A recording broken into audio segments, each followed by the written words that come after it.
I want to do a quick fire anatomy session on what is your pec major, what is your pec minor, what are their roles, and why I prefer, when you're doing the belly down shoulder stretch, I prefer an elbow bent versus an arm straight, okay?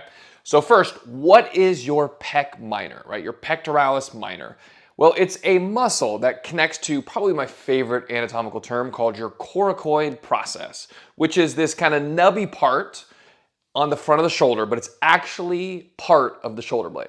Okay, so it's attached here at the coracoid process, and it runs down and fans out to the 3rd through 5th ribs. And what does it do is it helps stabilize the shoulder from the front side, but it also pulls the shoulder blade into protraction. So it's a muscle that does this, okay?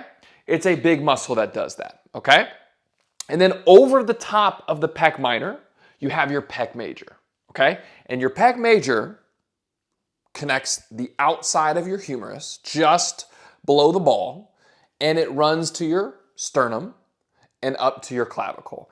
It's a big muscle on the front, right? It's that big chest muscle on the front. What does it do? Is it adducts the arm, stabilizes the shoulder, and it also helps with rotation, medial rotation inwards, okay? All good stuff. Big power players to stabilize from the front side to stabilize the shoulder.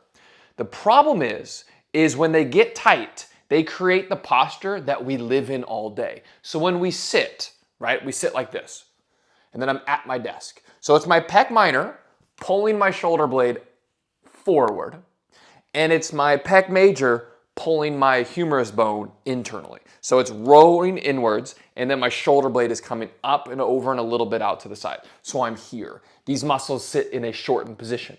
They can be tight, they can be weak, right? But we sit here, okay? But when we do this arm stretch out to the side and we straighten the arm, we're getting right here on the shoulder, thinking, I'm combating this by doing this. The problem with that is you're not getting your pec, really, and you're not getting your pec minor. So you're living here. The muscles that cause this, right, from the front, right, there's muscles that do it on the back, that do this, okay? The muscles that cause this aren't being affected at all when you're in a prone position, your belly down, and you stick your arm out to the side and you roll over onto it and you go, oh, this feels really nice. You are stretching right here, okay? But when you bend your elbow out to the side, now you're starting to get into the chest. Ideally, you wouldn't do this prone. Ideally, you would do this in a doorway so you can actually get the pec minor in a better position. But what we want to do when we're stretching the front, when we take the elbow out to the side, is not just stick the elbow out to the side, is we actually want to pull the shoulder blade back and depress it a little bit down. So then the pec minor is in a lengthened position when we roll onto that side, okay? Obviously, we need to strengthen the muscles between the shoulder blades to pull everything back. But if these muscles aren't getting loosened up, right? Because if we're just prone stretching with our arm out to the side because it's easier and it may be more comfortable, we are not affecting the muscles that pull our shoulders forward, that pull the arms inwards, that aren't creating the posture that we are starting to look at when we look like this, okay? We want to be here, so when we stretch our arm out to the side on our belly, bend the elbow, okay?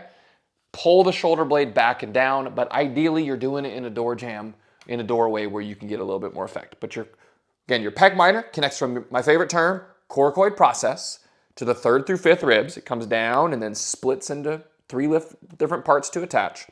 And then your pec minor connects from your sternum, your clavicle, out to the outside of the humerus.